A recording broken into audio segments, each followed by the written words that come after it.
வணக்கம். டான் தமிழின் காலை நேர பிரதான செய்தி அறிக்கை. செய்திகளுக்காக இணைந்திருக்கும் டான் கிருஷாயினி ருத்ரராசன். கொழும்பில் இருவேறு துப்பாக்கிச்சூட்டு சம்பவங்கள் பதிவாகியுள்ளன. கொழும்பு ஹான்பாஸ் பகுதியில் நேற்றிரவு இடம்பெற்ற துப்பாக்கிச்சூட்டு சம்பவத்தில் ஒருவர் உயிரிழந்துள்ளார். மோட்டார் சைக்கிளில் சென்ற இனம் தெரியாத இருவர் துப்பாக்கிச்சூட்டு நடத்திவிட்டு தப்பிச் சென்றதாக போலீசார் தெரிவித்தனர். துப்பாக்கிச்சூட்டில் காயமடைந்த கலனியை சேர்ந்த 26 வயது நபர் கொழும்பு தேசிய வைத்தியசாலையில் அனுமதிக்கப்பட்ட நிலையில் உயிரிழந்தார். ரிவால்வர் வகை துப்பாக்கி குறித்த துப்பாக்கிச்சூட்டுக்கு பயன்படுத்தப்பட்டிருக்கலாம் என போலீசார் சந்தேகம் வெளியிட்டுள்ளனர். போலீசார் விசாரணைகளையும் முன்னெடுத்தனர். இதேவேளை மருதானி போலீஸ் பிரிவிற்குட்பட்ட பஞ்சிகாபத்து வீதியில் அமைந்துள்ள தனியார் வங்கிக்கு முன்பாக இன்று அதிகாலை நடந்த மற்றொரு துப்பாக்கிச்சூட்டு சம்பவத்தில் ஒருவர் காயமடைந்துள்ளார். மோட்டார் சைக்கிளில் வந்த அடையாளம் தெரியாத இருவர் துப்பாக்கிச்சூடு நடத்திவிட்டு தப்பிச் சென்றதாக போலீசார் தெரிவித்தனர். காயமடைந்த நபர் கொழும்பு தேசிய வைத்தியசாலையில் தீவிர சிகிச்சை பிரிவில் சிகிச்சை பெற்று வருகின்றார்.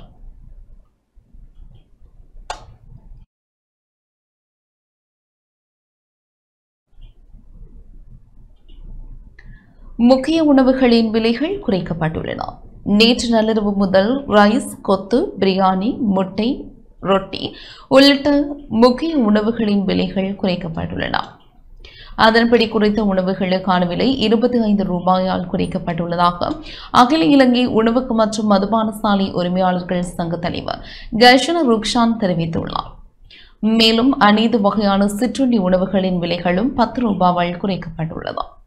இந்த விலை குறைப்பை வாடிக்கையாளர்களுக்கு உரிய முறையில் வழங்குமாறு உணவக உரிமையாளர்களை கேட்டுக் கொள்வதாகவும் கர்ஷன ருக்ஷான் தெரிவித்துள்ளார்.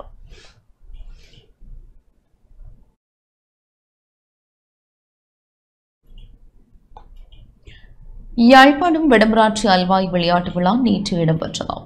யாழ்ப்பாணம் வடமராட்சி அல்வாய் விளையாட்டு விழாவின் உதைப்பந்தாட்ட தொடரில் அல்வாய் மனோகரா அணி வெற்றி பெற்றுள்ளது.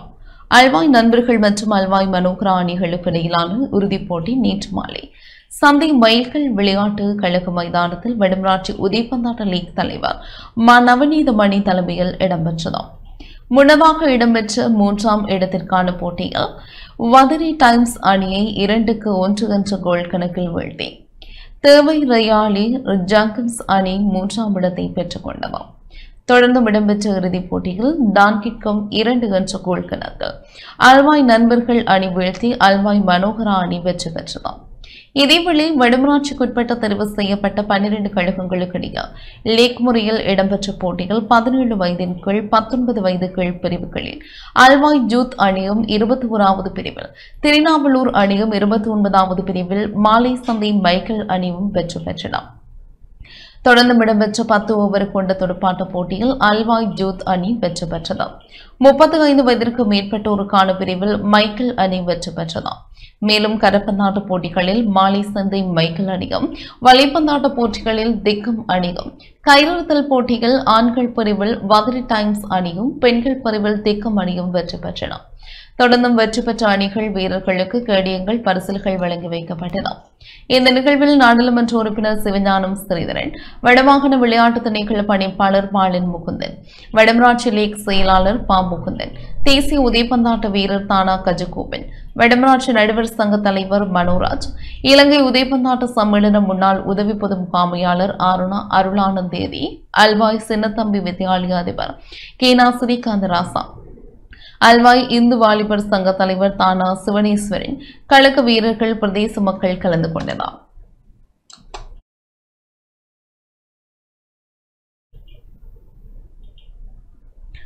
வவுனியாவில் சப்பைரத திருவிழாவுக்கு பட்டாசுடன் சென்ற வாகனம் தீயில் எரிந்து நாசமாகியுள்ளது.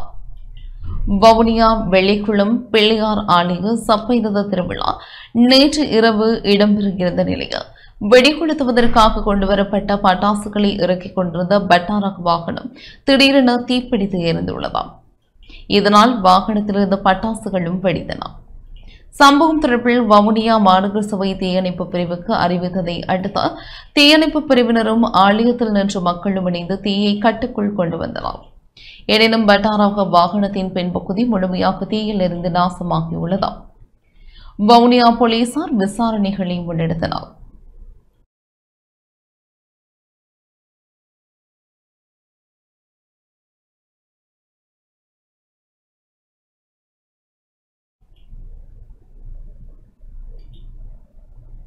யாழ்ப்பாண பல்கலைக்கழகத்திற்கு புதிய வேந்தர் நியமிக்கப்பட்டுள்ளார். யாழ்ப்பாண பல்கலைக்கழக புதிய வேந்தராக பேராசிரியர் ஈனா குமாரவடிவில் நியமிக்கப்பட்டுள்ளார். யாழ்ப்பாண பல்கலைக்கழக வேந்தருக்கான வெற்றிடம் நிலவிய நிலையில் ஜனாதிபதி அனுருகுமார் திசாநாயக்கவால் பேராசிரியர் ஈனா குமாரவடிவில் வேந்தராக பெயர் குறிப்பிடப்பட்டு நியமிக்கப்பட்டுள்ளார். தேசிய மீலாதுன் நபி விழா ஜனாதிபதி அனுருகுமார் திசாநாயக்க தலைமையில் நேற்று நடைபெற்றது. தேசிய மீலாதுன் நபி விழா ஜனாதிபதி அனுருகுமார் திசாநாயக்க தலைமையில் நேற்று மாலை அம்பலாந்தோட்டம் மிலைகுளனி கிராமத்தில் மல்ஜத் அல்ஸ்ரூசி ஜும்மா பள்ளிவாயில் மைதானத்தில் இடம்பெற்றது. புத்த சாசன சமய மற்றும் கலாசார அலுவல்கள் அமைச்சு மற்றும் முஸ்லிம் சமய பண்பாட்டு அலுவல்கள் திணைக்களத்தினால் தேசிய விழா ஏற்பாடு செய்யப்பட்டது. 2025 தேசிய மீலாதுன் நபி விழாவுக்காக வெளியிடப்பட்ட நினைவு முத்திரை ஜனாதிபதியிடம் கையளிக்கப்பட்டது. அத்துடன் அம்பாந்தோட்டை மாவட்டத்தில் முஸ்லிம் சமூகத்தின் கலாசார மற்றும் வரலாற்று பெருமதியை மையமாக கொண்டு தொகுக்கப்பட்ட அம்பாந்தோட்டை மாவட்டத்தில் முஸ்லிம் சமூகத்தின் வரலாறு மற்றும் வளர்ச்சி என்ற நூலும் வழங்கி வைக்கப்பட்டது. அம்பாந்தோட்டை மாவட்டத்தில் உள்ள அனைத்து பாடசாலைகளிலும் கல்வி பயிலும் இன மத பேதமின்றி அனைத்து மாணவர்களிடையேயும் இன நல்லிணக்கத்தை ஏற்படுத்துவதற்காக நடத்தப்பட்ட சித்திர போட்டியில் வெற்றி பெற்றவர்களுக்கு பரிசில்கள் மற்றும் சான்றிதழ்களையும் ஜனாதிபதி வழங்கி வைத்தார். இதன்போது ஜனாதிபதிக்கு நினைவு பரிசிலும் வழங்கப்பட்டதுடன் அம்பாந்தோட்டை மாவட்ட முஸ்லிம் மக்களுக்கும் முஸ்லிம் ஜும்மா பள்ளிவாயிலின் நிர்வாக சபையும் ஜனாதிபதிக்கும் விசேட நினைவு பரிசில் வழங்கியிருந்தன. இலங்கையின் ஹஜ் யாத்திரை ஒதுக்கீட்டை மேலும் அதிகரிப்பது குறித்தும் தற்போது கலந்துரையாடல்கள் இடம்பெற்று வருவதாக விழாவில் உரையாற்றிய புத்த சாசன சமயம் மற்றும் கலாசார அலுவல்கள் அமைச்சர் ஹினிதும சுனில் செனவி தெரிவித்தார். எல்ல வெள்ளவாயு பிரதான வீதியில் நேற்றிரவு இடம்பெற்ற பேருந்து விபத்தில் உயிரிழந்த அனைவரின் குடும்பத்தினருக்கும் ஜனாதிபதி மற்றும் அரசாங்கத்தின் இரங்கலையும் அமைச்சர் தெரிவித்தார். இந்த நிகழ்வில் மத தலைவர்கள் பிரதி சபாநாயகர் ரிஸ்விசாலி, புத்த சாசன சமயம் மற்றும் கலாசார அலுவல்கள் பிரதி அமைச்சர் கமகேந்திர திசாநாயக்க, பொது நிர்வாக மாகாண சபைகள் மற்றும் உள்ளூராட்சி பிரதி அமைச்சர் ருவன் செனரத், அம்பாந்தோட்டை மாவட்ட அபிவிருத்தி குழு தலைவர் நெஹல் கலபதி உட்பட நாடாளுமன்ற உறுப்பினர்கள், புத்த சாசன சமய மற்றும் கலாசார அலுவல்கள் அமைச்சின் செயலாளர், சேனாதீர, முஸ்லிம் சமய பண்பாட்டு அலுவல்கள் திணைக்கள பணிப்பாளர் நவாஸ் மற்றும் அரசு அதிகாரிகள், வெளிநாட்டு தூதுவர்கள், பாடசாலை மாணவர்கள் என பலரும் பங்கேற்றனர்.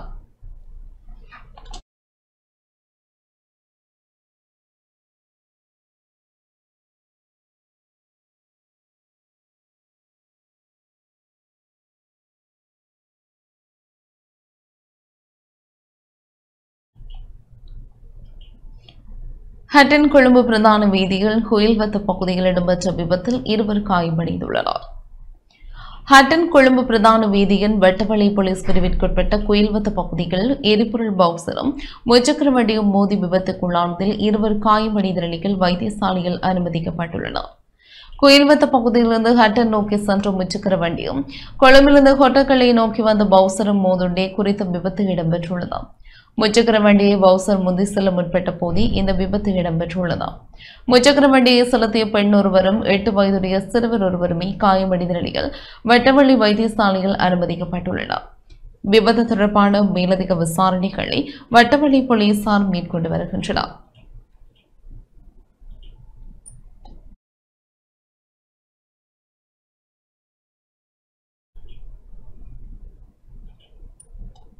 நேற்று முன்தினம் நள்ளிரவு ஆரம்பமான மின்சார தொழிற்சங்க பணியாளர்களின் போராட்டம் தொடர்கிறது. மின்சார தொழிற்சங்க பணியாளர்கள் ஆரம்பித்துள்ள சட்டப்படி வேலை செய்யும் போராட்டம் எதிர்வரும் 16ஆம் தேதி வரை முன்னெடுக்கப்படும் என அறிவிக்கப்பட்டுள்ளது. இலங்கை மின்சார சபையின் தேசிய சேவையாளர் சங்க பிரதான செயலாளர் இந்த அறிவிப்பை விடுத்துள்ளார். ඒ වෙනකොට අපි අකුරට වැඩ කිරීමේ ව්‍යාපාරයක නිරතලා ඉන්න විදුලි මණ්ඩලයේ இந்த போராட்டம் நேற்று நள்ளிரவு 12 மணிக்கு ஆரம்பிக்கப்பட்டது. மின்சார சட்டத்தின் திருத்தங்கள் மூலம் இலங்கை மின்சார சபையை தனியார்மயமாக்க அரசாங்கம் முயற்சிக்கிறது. இந்த திருத்தங்களில் சட்டம் எவ்வாறு நடைமுறைக்கு கொண்டு வரப்படும் என்பது பற்றிய தெளிவே இல்லை. தனியார்மயமாக்கல் தொடர்பில் ஐக்கிய தேசிய கட்சியுடன் தொடர்புடைய தொழில்நுட்ப குழுவாக இருந்தாலும் நாங்கள் அதை ஏற்றோம். ஆனால் இந்த அரசாங்கம் ஆட்சியை கைப்பற்றும் போது மின்சார சபையை விற்க மாட்டோம், பிளவுபடுத்த மாட்டோம், நியாயமாக செயல்படுவோம் செய்வோம் என்று கூறியது. ஆனால் தற்போது நியாயமற்ற முறையில் நடவடிக்கைகள் முன்னெடுக்கப்படுகின்றன. இதனால் 12,000 ஊழியர்களின் நலனுக்கு தீங்கு விளைவிக்கப்படுகின்றது. சட்டப்படி வேலை செய்யும் போராட்டத்தின் போது ஏதேனும் தவறான சம்பவம் நடந்தால் அதனை பொறுப்பேற்க வேண்டியது அரசாங்கம்தான். මේ රජයේ අන්තරෝමතික ආකාරයට මේ කටයුතු කරගෙන යනවා. யாழ்ப்பாணம் செம்மணி மனித புதைக்குழியில் புதிதாக 11 எலும்புக்கூடு தொகுதிகள் நேற்று அகழ்ந்தெடுக்கப்பட்டுள்ளன. யாழ்ப்பாணம் செம்மணி மனித புதைக்குழியிலிருந்து நேற்று புதிதாக 11 எலும்புக்கூட்டு தொகுதிகள் முற்றாக அகழ்ந்தெடுக்கப்பட்டுள்ளது. மேலும் 5 எலும்புக்கூட்டு தொகுதிகள் அடையாளம் காணப்பட்டுள்ளன. மனித புதைக்குழியின் 2ஆம் கட்டத்தின் 3ஆம் பகுதி அகழ்வு பணி கடந்த 25ஆம் தேதி ஆரம்பிக்கப்பட்ட நிலையில் நேற்று 12வது நாளாகவும் முன்னெடுக்கப்பட்டது. 2ஆம் கட்ட அகழ்வு பணிகளுக்காக நீதிமன்றம் 45 நாட்கள் அனுமதி வழங்கியுள்ள நிலையில் நேற்று 44வது நாளாக அகழ்வு பணி இடம்பெற்றது. கட்டம் கட்டமாக இதுவரை 53 நாட்கள் முன்னெடுக்கப்பட்ட அகழ்வு பணிகளின் போது இதுவரை 235 எலும்புக்கூட்டு தொகுதிகள் முற்றாக அகழ்ந்தெடுக்கப்பட்டுள்ளன. மொத்தமாக இதுவரை 240 எலும்புக்கூட்டு தொகுதிகள் அடையாளம் காணப்பட்டுள்ளன. மொத்தமாக 240 மனித எச்சங்கள் அடையாளப்படுத்தப்பட்டு 235 மனித எச்சங்கள் முழுமையாக அகழ்ந்தெடுக்கப்பட்டிருக்கின்றன. இன்று 5 மனித எச்சங்கள் அடையாளப்படுத்தப்பட்டு 11 மனித எச்சங்கள் அடையாளப்படுத்தப்பட்டதிலிருந்து அகழ்ந்தெடுக்கப்பட்டிருக்கின்றன. இவை தற்போது நீதிமன்ற கட்டுக்காவல்களுக்கு பாரப்படுத்தப்பட்டு கொண்டிருக்கின்றது. 227ஆம் இலக்க மனித எச்சம் கால் மடிக்கப்பட்டு புதைக்கப்பட்டவாறாக காணப்படுகின்றது. இது சம்பந்தமாக யாழ் பல்கலைக்கழக இந்து சைவ கற்கநெறிகள் கலாநிதி ரமணராஜா அவர்களை அழைத்து சட்ட வைத்திய அதிகாரியும் இந்த நிபுணர்களும் கௌரவ நீதவானவர்களும் அது சம்பந்தமான வினாக்களை கேட்டறிந்து கொண்டார்கள். அது சம்பந்தமான அறிக்கை ஒன்றை தாக்கல் செய்வதற்கு அவருக்கு கால அவகாசம் வழங்கப்பட்டிருக்கின்றது. ஆனால் அவர் முறைப்படி புதைக்கப்பட்டதாக இருப்பதில்லை என்றதையும் சொல்லியிருந்தார். இது சம்பந்தமான அறிக்கைகளை அவர் காலவிரைவில் தாக்கல் செய்ய இருக்கின்றார். இதே நேரம் இதுவரை 72 வேறு பொருட்கள் கட்டுக்காவல் நீதிமன்ற கட்டுக்காவலுக்கு வழங்கப்பட்டிருக்கின்றது. பிரதமர் ஹரணி அமரசூரியவுக்கும் இத்தாலியின் வெளிவிவகார அமைச்சருக்கும் இடையிலான சந்திப்பு அலரி மாளிகையில் இடம்பெற்றது. பிரதமர் கலாநிதி ஹரணி அமரசூரியவுக்கும் இத்தாலியன் வெளிவிவகார மற்றும் சர்வதேச ஒத்துழைப்புக்கான பிரதி அமைச்சர் மரியா திரிப்போடிக்கும் இடையிலான சந்திப்பு அலரி மாளிகையில் இடம்பெற்றது. அரசியல் கலந்துரையாடல்களுக்கான வாய்ப்பை அதிகரிப்பது மற்றும் முதலீட்டு ஒத்துழைப்பை விரைவுபடுத்துவது, சுற்றுலாத்துறையை மேம்படுத்துவது மற்றும் கலாச்சார மற்றும் கல்வி பரிமாற்றங்களை வலுப்படுத்துவது குறித்து இந்த சந்திப்பின் போது கவனம் செலுத்தப்பட்டது. பலமான பொருளாதாரத்தை கட்டியெழுப்புதல், மக்களின் நம்பிக்கையை உறுதிப்படுத்துதல் மற்றும் ஊழலற்ற ஒரு நிலையான தேசத்தை முன்னோக்கி செல்வதற்கான தற்போதைய அரசாங்கத்தின் வேலை திட்டம் குறித்தும் பிரதமர் இதன்போது வலியுறுத்தினார். ஐரோப்பிய ஒன்றியத்துடன் தற்போதுள்ள உறவுகளை மேலும் வலுப்படுத்துவதன் முக்கியத்துவத்தையும் இத்தாலியுடனான நீண்டகால நட்பை பாராட்டியும் சர்வதேச மன்றங்களின் இலங்கைக்கு ஆதரவளிப்பது குறித்தும் பிரதமர் கருத்து தெரிவித்துள்ளார். இலங்கையின் அண்மைய முன்னேற்றங்கள் இத்தாலியின் வெளிவிவகார மற்றும் சர்வதேச ஒத்துழைப்புக்கான பிரதியமைச்சர் மரியா திரியோடி பாராட்டினார். மட்டக்களப்பு காத்தான்குடியில் இன ஐக்கிய மேலாத் விழா சிறப்பாக இடம்பெற்றது. மட்டக்களப்பு காத்தான்குடியில் இன ஐக்கிய மேலாத் விழா உட்பட முப்பெரும் விழாக்கள் நேற்று மாலை காத்தான்குடி கெஸ்புல்லா மண்டபத்தில் நடைபெற்றது. நபிகள் நாயகம் பிறந்த தினத்தையொட்டி இன்றைய மேலாத் தினத்தின் காத்தான்குடி ஆலோசகருக்கும் வழிகாட்டலுக்குமான ஆலிம்கள் தலைமையில் இந்த அமைப்பின் நிகழ்வுகள் ஏற்பாடு செய்யப்பட்டன. இன ஐக்கிய மேலாத் விழா, தாரிகோப் நபி போட்டி நிகழ்வில் வெற்றியீட்டிய மாணவர்களுக்கான பரிசளிப்பு விழா, சமூக சமய பிரமுகர்களை கௌரவிக்கும் விழா என்பன இடம்பெற்றன. சிறப்புரையை மௌலவி அப்துல் கலாம் பாலாஜி நிகழ்த்தினார்.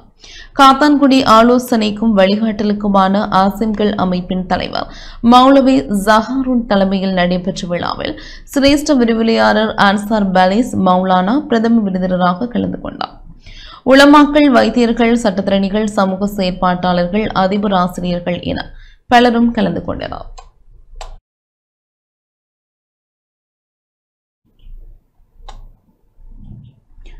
தமிழ் தேசிய கட்சிகளின் கையெழுத்து போராட்டம் திருகோணமலை வெறிகளில் நேற்று இடம்பெற்றது. செம்மணி உட்பட இலங்கையின் வடக்கு கிழக்கு மண்ணில் உள்ள மனித புதைக்குழிகள் மற்றும் இனப்படுகொலைக்கான சர்வதேச நீதி கோரிய கையெழுத்து போராட்டம் நேற்று மாலை திருகோணமலை வெறுகல் பகுதியில் முன்னெடுக்கப்பட்டதா தமிழ் தேசிய கட்சிகள் மற்றும் பொது அமைப்புகள் ஒன்றிணைந்து இதனை ஏற்பாடு செய்திருந்தன. அதிகளவான பொதுமக்கள் கலந்து கொண்டு கையெழுத்து பதிவிட்டதையும் காண முடிந்தது. கையெழுத்து இடம்பெற்ற இடத்திற்கு மட்டக்களப்பு மாவட்ட தமிழரசு கட்சியின் பாராளுமன்ற உறுப்பினர் சிறைநேசனும் வருகை தந்திருந்தார். இந்த மனித புதைகுழிகளில் சட்டவிரோதமாக கடத்தப்பட்டு கொல்லப்பட்ட எமது உறவுகளுக்கு சர்வதேச நீதி வேண்டும். அதனை இந்த மனித உரிமை பேரவையும் சர்வதேச நீதிக்காக குரல் கொடுக்கின்ற அமைப்புகளும் வழங்க வேண்டும் என்று கேட்டுக்கொள்கின்றோம். அதற்காக நாங்கள் இப்போது கையெழுத்து போராட்டத்தில் ஈடுபட்டுக் கொண்டிருக்கின்றோம். யாழ்ப்பாணம், மட்டக்களப்பு, திருகோணமலை, வன்னி என்று பல இடங்களில், அம்பாறை என்று பல இடங்களில் இந்த கையெழுத்து போராட்டம் நடைபெற்றுக் கொண்டிருக்கின்றது. நீதியை கோருவதற்கான இந்த போராட்டத்தில் தமிழர்களாக இருக்கின்ற அனைவரும் கலந்து கொள்ள வேண்டும். தமிழ் பேசுகின்ற எமது சகோதர உறவுகளும் கலந்து கொள்ள வேண்டும். எனவே நீதியை கேட்கின்றோம், மனித உரிமையை கேட்கின்றோம், எமது அடிப்படையான வாழ்வுரிமையை கேட்கின்றோம். எனவே சர்வதேச ஐக்கிய நாடுகள் சபையின் மனித உரிமை பேரவைக்கு இந்த கையெழுத்துக்கள் அனுப்பி வைக்கப்பட்டிருக்கின்றன. எனவே தயவு செய்து உங்களுடைய பெருமதியான கையெழுத்துக்களை இடுவதன் மூலம் பாதிக்கப்பட்ட தமிழ் மக்களுக்கு பக்கத்துணையாக நீங்கள் நிற்கின்றீர்கள் என்பதை எடுத்துக்காட்டுமாறு மிகவும் அன்பாகவும் வினயமாகவும் கேட்டுக்கொள்கின்றேன். மட்டக்களப்பு ஏறாவூர் போலீசாரால் தனியார் பஸ்ஸிலிருந்து ஐஸ்ரக போதைப் பொருள் மீட்கப்பட்டுள்ளது. மட்டக்களப்பு ஓட்டமாவடியிலிருந்து கொழும்பிற்கான சேவையில் ஈடுபட்டிருந்த தனியார் பஸ்ஸிலிருந்து 3310 மில்லிகிராம் ஐஸ்ரக போதைப் பொருள் ஏறாவூர் போலீசார் நேற்று கைப்பற்றினர்.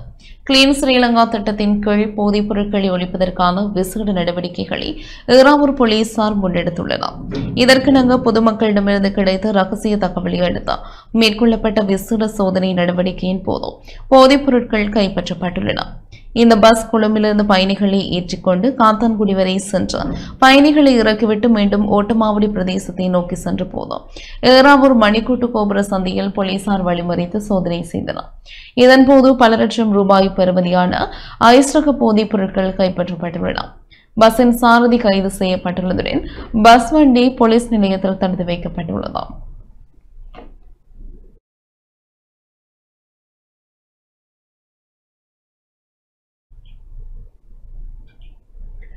திருகோணமலை மாவட்ட பொது வைத்தியசாலைக்கு சுகாதார அமைச்சர் நேற்று விஜயம் செய்தார்.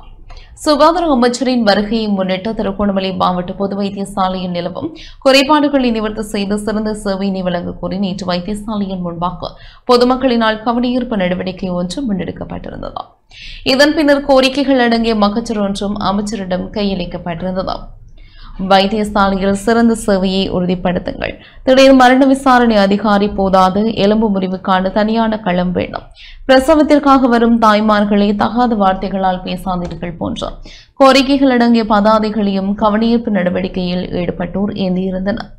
அமைச்சரிடம் கையளிக்கப்பட்ட மகஜரில் திருகோணமலை மாவட்ட பொது வைத்தியசாலையில் தரமான குறித்த வைத்தியசாலையின் தரத்திற்கேற்ப இல்லை எனவும் இதனாலேயே பல கிராமங்களுக்கு சிரமங்களை நோயாளிகள் முகம் கொடுத்து வருவதாகவும் சுட்டிக்காட்டப்பட்டுள்ளது.